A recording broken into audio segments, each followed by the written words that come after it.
بسم اللہ الرحمن الرحیم الحمدللہ رب العالمین والصلاة والسلام علی اشرف الانبیاء والمرسلین وخاتم النبیین سیدنا و نبینا و شفیع ذنوبنا و طبیب قلوبنا مولانا و مقتدانا ابی القاسم محمد و اہل بیتہ الطیبین الطاہرین المعصومین المظلومین وَلَّعْنَةُ اللَّهِ عَلَىٰ أَعْدَائِهِمْ أَجْمَعِينَ مِنْ يَوْمِنَا هَٰذَا إِلَىٰ يَوْمِ الدِّينِ اما بعد فقط قال اللہ حق سبحانہ تبارک و تعالی فی کلامہ المجید وفرقانہ الحمید وقولہ الحق بسم اللہ الرحمن الرحیم کل شیء احصیناہ فی امام المبین۔ عزاداران حضرت امام حسن عسکری علیہ السلام، ہم اپنے 11ویں امام حسن عسکری علیہ السلام کا ذکر کر رہے ہیں، اس لیے کہ آپ کا بیٹا پردہ غیبت میں رہ کر حجت خدا حضرت امام زمانہ عجل اللہ تعالیٰ فرج شریف کو ہم پرسہ دے رہے ہیں امام حسن عسکری علیہ السلام کا کہ عباسیوں نے آپ کو چین سے نہیں رہنے دیا، اس لیے کہ امیہ کا کردار بھی تاریخ میں موجود ہے، جو کردار امیہ کا رہا کہ انہوں نے اہل بیت کو دل کھول کے ستایا، اس لیے کہ بڑی بڑی رکاوٹیں کھڑی کیں، لیکن یہ ائمہ طاہرین نے اور اہل بیت اطہار نے دنیا کو نہیں چاہا بلکہ دین ہی کا پیغام دیا۔ تو پوری زندگی امام حسن عسکری علیہ السلام کی سامرا میں بسر ہوئی، دین کی تبلیغ کرتے رہے، سچائی کا پیغام دیتے رہے، اخوت کا پیغام دیتے رہے، اس لیے کہ ظالم ہر ظلم کرتا رہا۔ امام حسن عسکری علیہ السلام کو قید میں بھی رکھا گیا، لیکن امام حسن عسکری نے اللہ کی وحدانیت اور نبی کی نبوت اور سیرت و کردار پر عمل کرتے ہوئے قید خانے میں بھی حق کا پیغام دیا، اس لیے کہ ظالم امیہ بھی گزرے اور ظالم یہ عباسی بھی گزرے، اس لیے کہ پوری ظلم کی تاریخ جو ہے وہ امیہ سے بھی بھری ہوئی ہے، اور عباسی حکمران جتنے بھی تھے سب ظالم تھے، سب جابر تھے، اس لیے کہ اماموں کو زہر دینے والے بھی یہی لوگ ہیں، اور دین کی بے حرمتی کرنے والے بھی یہی عباسی ہیں۔ لیکن امام حسن عسکری علیہ السلام علی کے بیٹے ہیں، رسول کے بیٹے ہیں، حسن کے بیٹے ہیں، حسین کے بیٹے ہیں، اس لیے کہ جو خون علی کا ہے وہی امام حسن عسکری علیہ السلام کا مقدس اور پاکیزہ خون ہے، اس لیے کہ آپ نے جو ہے وہ علم کی شمعوں کو ان سخت ترین حالات میں بھی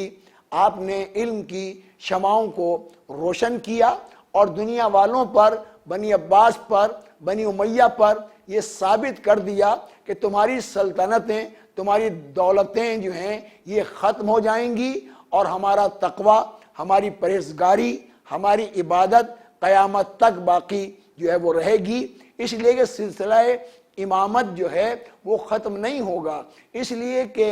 جو مولا کائنات ہیں ان کا ذکر بھی باقی ہے۔ مولا کائنات کے 11ویں بیٹے ہیں امام مہدی علیہ السلام، 10ویں بیٹے ہیں جن کا ہم ذکر کر رہے ہیں، تو ظاہر ہے کہ جو شان مولا کائنات کی ہے، جو عظمت مولا کائنات کی ہے، جو شجاعت مولا کائنات امیر المومنین علیہ السلام کی ہے، جو تقوی مولا متقیان کا ہے، وہی تقوی امام حسن عسکری علیہ السلام کے پاس موجود ہے، اور وہی صداقت کا تاج امام حسن عسکری علیہ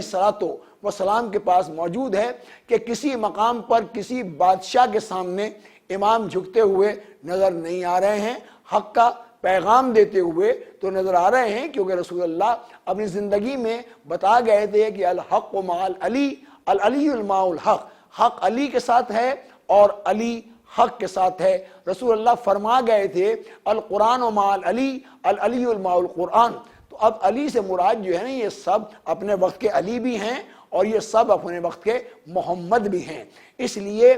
کہ سرکار ختمی مرتبت نے ارشاد فرما دیا تھا کہ اولنا محمد، اوسطنا محمد، آخرنا محمد و کلنا محمد، ہم سب کے سب محمد ہیں اپنے وقت کے، اور یہ سب اپنے وقت کے علی بھی ہیں۔ امام حسن عسکری اپنے وقت کے محمد بھی ہیں، اپنے وقت کے علی بھی ہیں۔ تو یہ سارے کردار جو ہے نا، صبر کا کردار بھی امام حسن عسکری علیہ السلام نے جو ہے وہ پیش کیا، اور اپنے جد امجد مولا کائنات امیر المومنین علیہ السلام کے جوہر بھی امام حسن عسکری علیہ السلام نے جو ہے نا طاقتور ظالموں کے سامنے سر کو بلند کر کے فخر کے ساتھ دین بھی پیش کیا، اصول بھی پیش کیے، بتایا امام نے کہ کس طریقے سے زندہ رہنا ہے اور کس طریقے سے اپنے اللہ کی بارگاہ میں جو ہے وہ واپس جو ہے وہ جانا ہے۔ ظاہر ہے کہ امام نے پیغام دیا کہ ہمیں اپنے رب کی طرف لوٹنا ہے، تو اب یہ تو قرآن بھی فیصلہ کر رہا ہے کہ قالوا انا للہ و انا الیہ راجعون، سب کو اپنے رب کی طرف لوٹنا ہے، لوٹ کر جانا ہے۔ اب کوئی ظالم بن کر جا رہا ہے، کوئی فاسق بن کے جا رہا ہے، کوئی فاجر بن کے جا رہا ہے۔ اب جتنے امیہ ہیں سب یہ فاسق بھی ہیں، فاجر بھی ہیں، لعین بھی ہیں، ملعون بھی ہیں، اسی طریقے سے یہ ملعون بن کے جا رہے ہیں۔ اور جو امام حسن عسکری علیہ السلام ہیں، یہ اپنے جد امجد مولا کائنات کی طرح شہادت کے درجے پر فائز ہو کر دنیا سے جا رہے ہیں، دنیا والوں کو بتا رہے ہیں شہادت ہمارا ورثہ ہے، یقین ہمارا ورثہ ہے، خدا کی توحید پر عمل کرنا ہمارا ورثہ ہے، کیونکہ بادشاہتیں جو ہیں یہ ختم ہونے والی ہیں، سلطنتیں ختم ہونے والی ہیں، لیکن اللہ رب العزت کی کبریائی کا اعلان کرنے والے کبھی ختم نہیں ہو سکتے۔ تو لہٰذا آج بھی امام حسن عسکری کو باسی و ملعونوں نے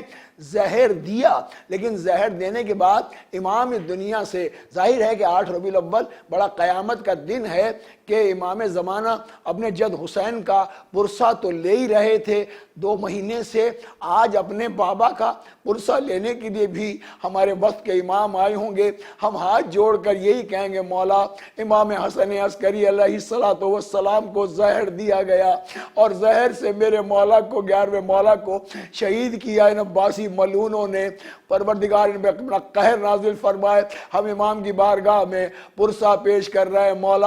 مولا حسین کے ساتھ، مولا حسن کے ساتھ اس پرسے کو بھی قبول فرمائیے۔ ہم علی اصغر کا پرسہ بھی آپ کو دے رہے ہیں، علی اکبر کی جوانی کا پرسہ بھی آپ کو دے رہے ہیں، آپ کے مقدس پاکیزہ بابا امام حسن عسکری کا پوری دنیا میں تابوت بھی نکل رہا ہے، بڑی شان سے سامنا میں تابوت برآمد ہوا اس مولا کا۔ تو نماز جنازہ بھی امام زمانہ نے پڑھائی۔ میں کہوں میرے وقت کے امام، آپ کی عظمت کو سلام، آپ کے بابا کا پرسہ ہم دے رہے ہیں عزادار، اس پرسے کو قبول فرما لیجئے۔ آپ نے بابا کو غسل بھی دے دیا، کفن بھی پہنا دیا، لیکن آپ کے جد حسین کو کوئی کربلا میں کفن دینے والا نہیں تھا، کوئی غسل دینے والا نہیں تھا، پتھر مارنے والے تھے، تیر مارنے والے تھے، کوئی پتھر مار رہا تھا، کوئی نیزے مار رہا تھا۔ ہائے امام حسن عسکری مولا ہمارا سلام، آپ کے عزادار آئے ہیں، آپ کے جد حسین کے ساتھ آپ کا پرسہ، آپ کا ماتم بھی ہو رہا ہے، لیکن بڑی شان کے ساتھ آپ کا تابوت لاکھوں عزادار لے کے جا رہے ہیں۔ کاش کوئی حسین مولا کا بھی لاشا اٹھانے والا ہوتا۔ ایک بیٹا بیمار، سید سجاد، ہاتھوں میں ہتھکڑیاں، پیروں میں بیڑیاں، ہائے حسن عسکری مولا امام زمانہ ہمارا پرسہ۔